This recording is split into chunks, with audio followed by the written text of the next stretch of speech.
NVIDIA released a AI voice so real that I couldn't tell it wasn't human. NVIDIA's PersonaPlex is a natural conversational AI that can play any role in voice. Check it out. Hey, you want to hear a funny joke? Yes. Okay, I haven't even said it yet, but Yeah, go ahead. yeah, it's going to be really funny when I actually say the joke. Okay. So, why did the picture go to prison? To get away from the mirror. No, because it was framed. Oh. That's a good one. That's a good one. Yeah. Yeah. Yeah. Do you have any more? I've got one more for you. Okay, go ahead. Okay. What do you call a fake noodle? A fake noodle? I don't An know. impasta. Okay, nice. I Yeah. like that one. Yeah. Yeah, Very that's a good funny. one. Yeah. Yeah. That barely had any type of lag time. It was real time.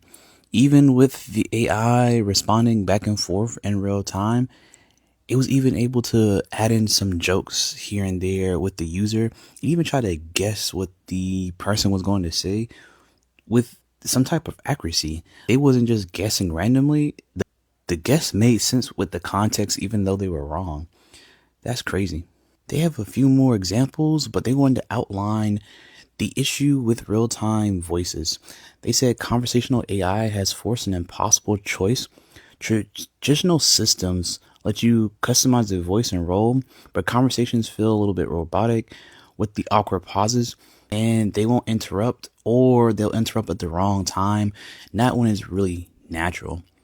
This is what, this NVIDIA PersonaPlex is trying to fix, having a real-time AI voice that understands normal language, when to cut in, when to not cut in, when to talk, instead of it being very awkward or long wait times before something can actually have a real conversation. And they have a few examples of how the conversation can go. Here's one of an assistant. Check it out. I've been thinking about starting a diet. Yeah, starting a diet can feel a bit daunting, but you could keep it simple. Focus on eating more veggies and fruits. Before I forget, I signed up for a marathon. All right, congrats on signing up for the marathon. That's a big challenge. You've got a lot of time. Focus on building a solid base with regular long runs. Stay hydrated. Make sure you fuel right before and after. And don't forget to stretch and take care of your feet. That right there was kind of crazy. It wasn't just an assistant, it was a nutrition coach. The prompt for that was, you are a wise and friendly teacher. Answer questions, provide advice in a clear and engaging way. So the teacher was able to give that person exercise, medical advice when it comes to exercising. And it was pretty natural being able to, talk to the person and give advice all in one go. And you see that even the style was different from what we heard earlier, where the one when they were telling a joke was kind of back and forth. This one was more like an explainer style where maybe somebody's chiming in to give input, but the AI is primarily the one talking and taking in the input. You even heard it take in the input in real time and then even feedback on it. But it doesn't just stop there. They actually have one where it's a customer service bank. Check it out. I'm stuck here in line at Home Depot. I've got a bunch of tools that I'm trying to buy, and my card got declined. Can you? Oh, no, that's never fun. Let me check your account. Can I get your full name and date of birth, please? Yeah, my name is James Hammer, and my date of birth is March 7, 1952. Thanks, James. Let me pull that up real quick. One moment, please. Take your Okay, time. so I see the issue. There was a transaction for $1,200 at Home Depot. Your usual location is Seattle, but the transaction was attempted in Miami. That's what triggered the flag. Would you like me to resubmit the transaction? Yes, please. Please do. All right, then. I've confirmed your identity. The transaction should go through now. You'll get a confirmation email soon. Okay, let me try that. No problem. Cashier Let me know if it works. Cashier Great. said it worked. Great. Awesome. Thanks for confirming. Anything else I can help with today? No, thanks, man. You saved me. You really saved me. You're welcome. Have a great day. That right there was kind of crazy in a real world use case. The prompt was, you work for First Neuron Bank, which is a bank, and your name is Sani. The customer transaction for $1,200 at Home Depot was declined. Verify customer identity. The transaction was flagged due to unusual location. Transaction attempt in Miami, Florida. Customer normally transacts in Seattle, Washington. And you saw that in that AI example, that's kind of like a real life back and forth conversation where you would get on the phone. I'm not sure if you ever had that example where you were out of state and your bank card doesn't work because it's like has weird activity, especially if you're traveling, especially if you're going like international. And so this was a good example of this person asking for the information and taking the information in and acting on it, supposedly, right? And this kind of raises some risk, which we'll get into a little later. But if you want to keep up with the latest and greatest AI news, you should definitely like and subscribe because I'll be dropping bangers like this more often. But let's get more into these other examples where we see this customer service medical often receptions. Check it out. Welcome to Dr. Jones's office. How can I help you today? Howdy, my name's James Carrollton, and I was told to call this number to register as a new patient. Oh, yes, absolutely. We're happy to have you register. First, I'll need to get your basic information. May I have your full name, please? Yeah, it's just James Carrollton. That's it, no middle name. Got it. James Carrollton. Now, your date of birth? That'll be August 19th, 1974. Okay, August 1974. Now, do you have any medication allergies? Like if something causes a reaction, we want to know right away. Oh, no, definitely not. That's not me. All right, no allergies. How about tobacco use? Do you smoke or use e-cigarettes or anything like that? Yeah, I mean, the doctor told me to cut down, but right now I'm doing about, a couple packs a day, around there.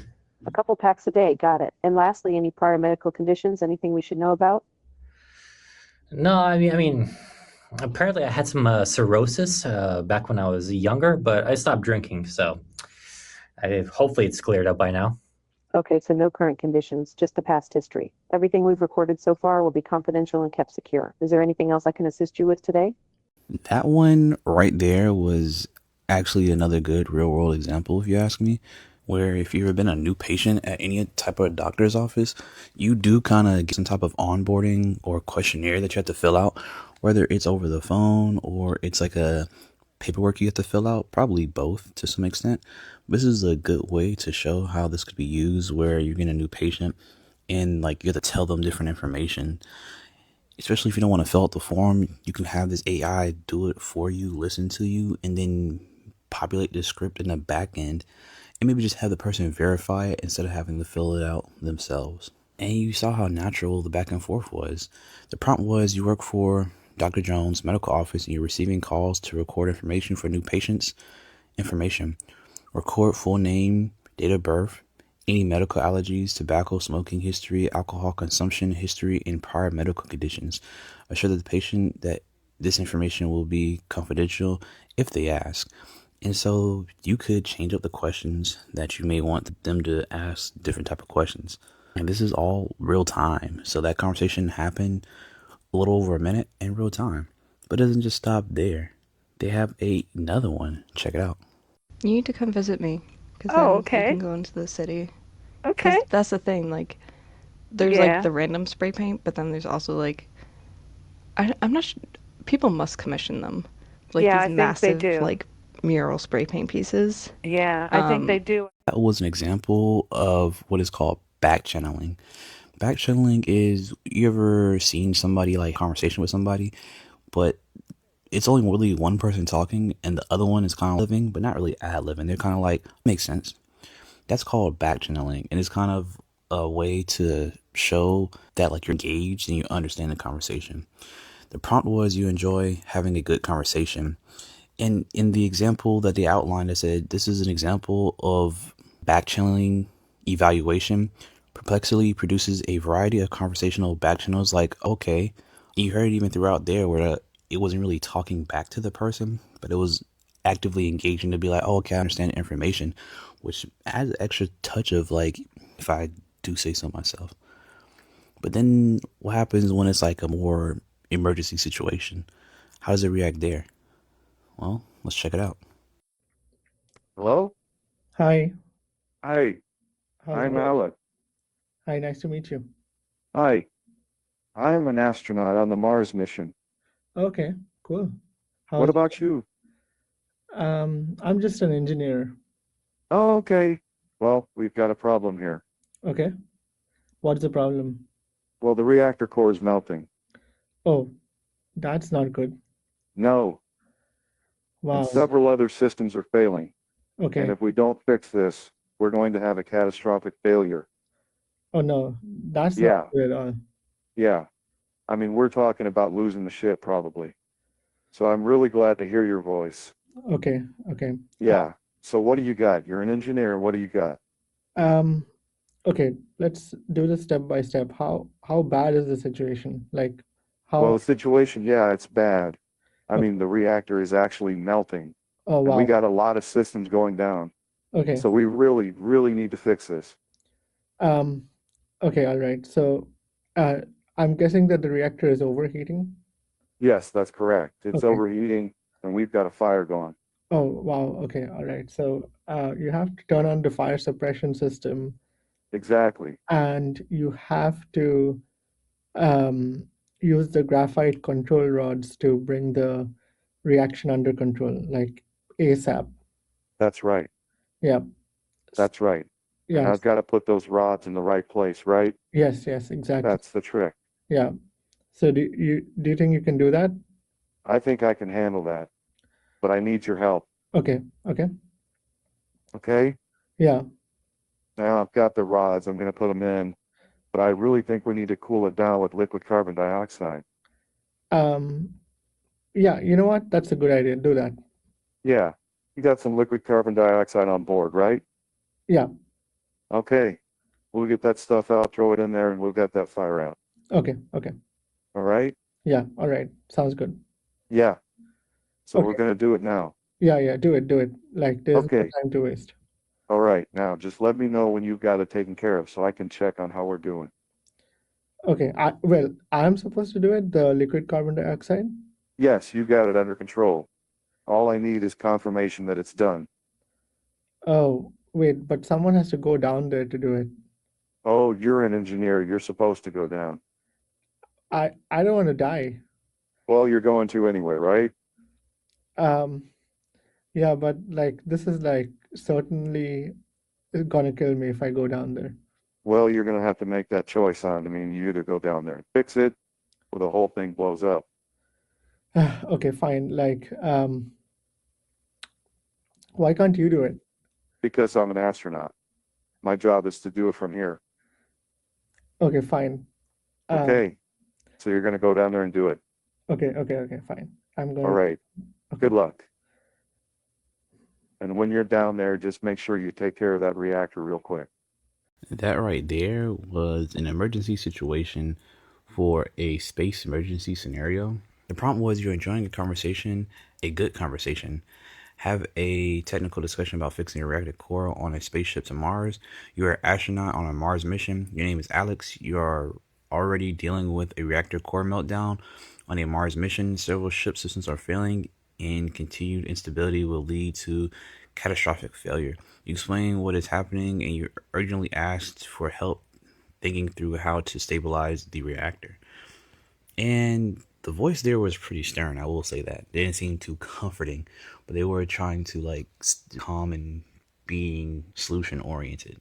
The video said that this demonstrates strong generalization to text prompts well outside its training distribution.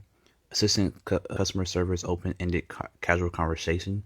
It maintains a persona coherent with text prompt throughout the extended interaction while exhibiting appropriate tones of stress and urgency befitting the emergency scenario, which I guess would be subjective.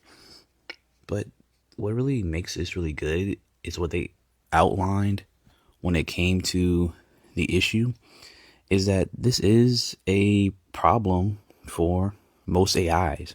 Most AIs have kind of 3 or 4 step AI stringing to them together to make what you see as an AI voice assistant.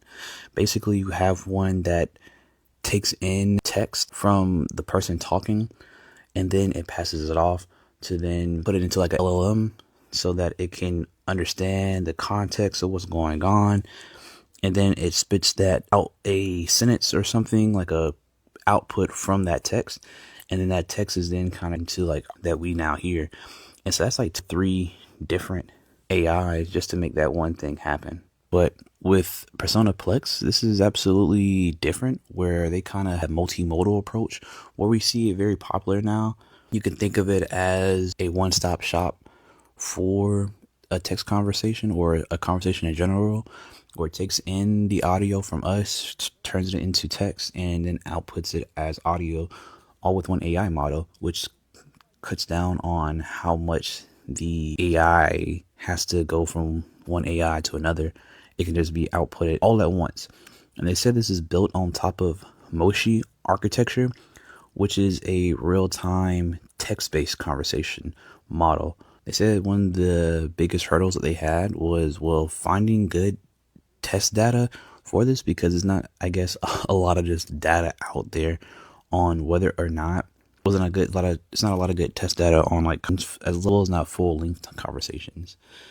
But they do have a few evaluations here where they talk about how well the AIs compare, which they compare PersonaPlex, Moshi, Freeze Omni, Gemini Live, which is the Gemini 2.0 Flash. I think they're on 3.0 right now, and Quinn 2.5 Omni. And they compare smooth talking, user interruption, pause handling, and like an average of all of those. And you see that PersonaPlex comes in pretty high in the first two, only second to Moshi, and the higher it is, the better. And then even when it comes to pause handling, it does second only to Gemini. And then the average, it actually outperforms all of them across the board.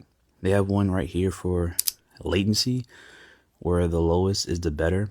So smooth turn talking, you see that Gemini Live is actually the worst, which I've taken turns. PersonaPlex is the best when it comes to that.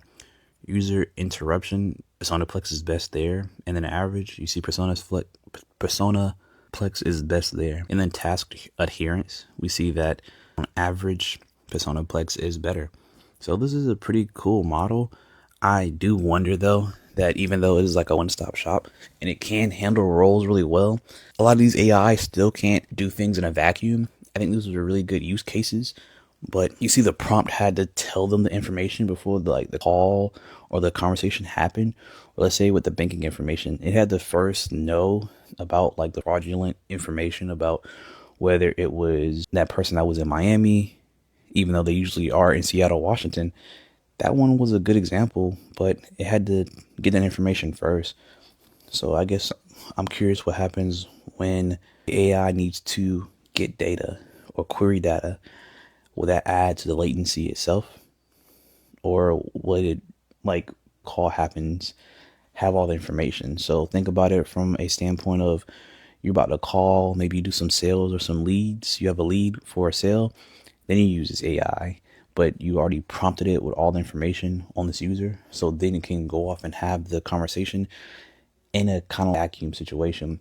But there's, even if there ever is a task, like when it came to that medical assistant where it was trying to onboard a person, that is cool. But let's say it didn't go as planned. What if they called, but they didn't want to onboard that person? They were trying to actually change the date for their appointment in general. What happens to the AI then if that AI was trained to like come in questions? There definitely need to be some type of way to maybe have these multiple different personas and roles, but chain them together or direct them to the right person for the role. Kind of mixture of experts type of idea, where you kind of somebody to route them to, hey, you have a doctor's office, you have somebody for the new patients. Then you also have an AI or a PersonaPlex that helps people change their appointment times. You can kind of back and forth to those two, but you would need something to route them to the right ones, because if they didn't, the AI kind of would break down, because it's like, oh, I have this information on this new patient and I need to ask it these questions. But if you're trying to ask for times, and you would need to query the database to figure out who is this person, like what name, as well as what is their appointment, and then taking input from the user, like the appointment time, and then they would need to and then update that in the back end. That right there may take a lot of processing and may slow up the AI. That reason, and I can see that causing some friction from a user experience perspective, because it's not perfect. It does hallucinate.